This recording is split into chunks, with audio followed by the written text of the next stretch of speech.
Okay, I'm going to move on to the next slide. And so this is basically the last flow chart that we'll be discussing today.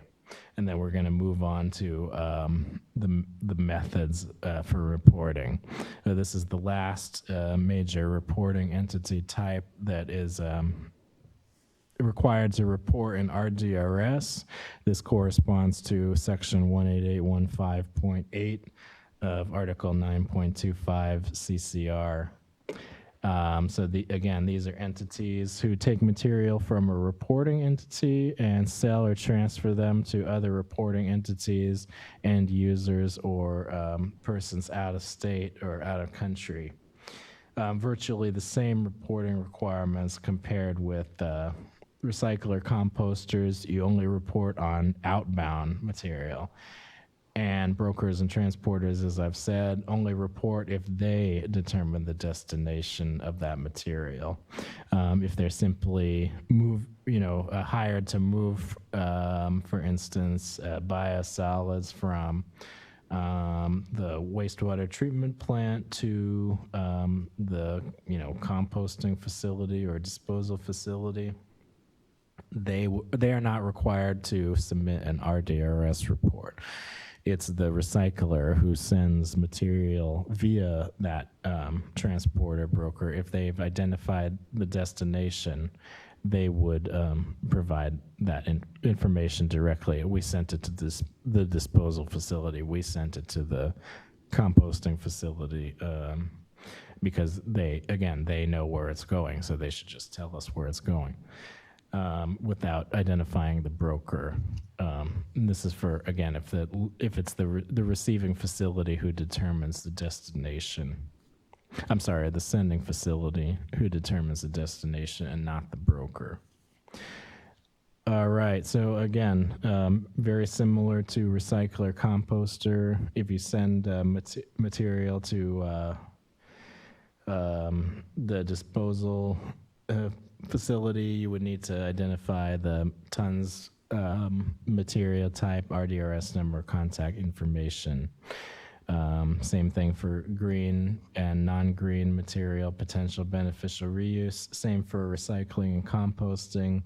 Same for if you're sending to a broker or another broker or transporter. If you're sending to end user, you would provide tons material type tons material type, end user category by region. So very similar to recycler composter reporting requirements.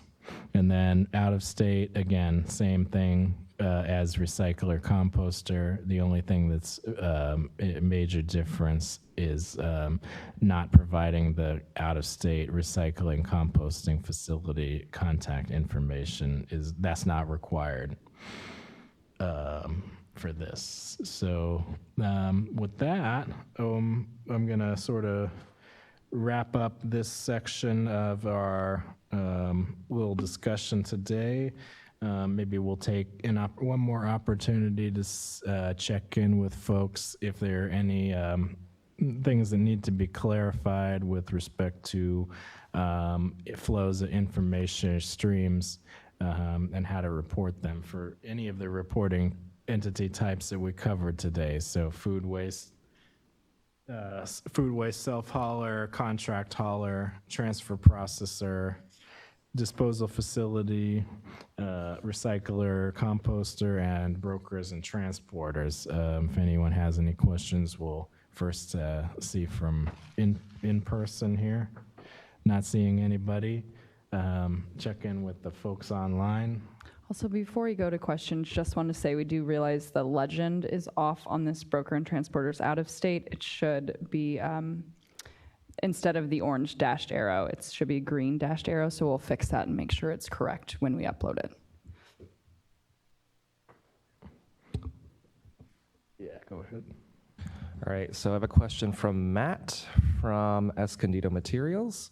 So his question is, if you are in an inert debris recycling facility, which 99% of the material received is being recycled and resold, do you need to track the origin, the jurisdiction of origin?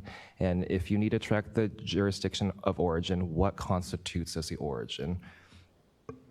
So if you're in an inert debris recycler, you are not required to track jurisdiction of origin. So just one more time to be clear for folks, jurisdiction of origin is only required for solid waste. So now if that inert debris were to find itself at a disposal facility for some reason, and the disposal facility asked where you were coming from, you would provide the jurisdiction within which the inert debris recycler is located, and then the tonnage would be host assigned to that entity. But since you mentioned that most of it, 99% of it is recycled, we're not envisioning that. So, yeah. Anything else? All right, not seeing anything else from the online. And if we didn't cover your question today, it's probably because it was a little bit too in the weeds for our workshop purposes. We're kind of just getting kind of a high level overview for right now. We're not delving too much into the data system proper. So if there are any questions with regards to, how do you input this or that, that will be covered at a little bit later date when we have some other workshops, and we'll actually get into clicking around in the reporting system, or showing you screenshots, or just getting you familiar more so with the data system itself. So I just want to say for folks that had those kind of questions, we will get to that.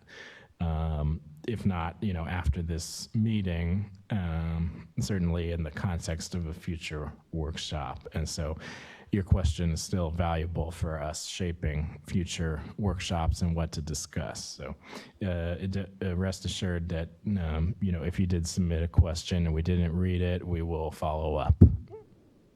All right, so one last check-in, nothing. Okay.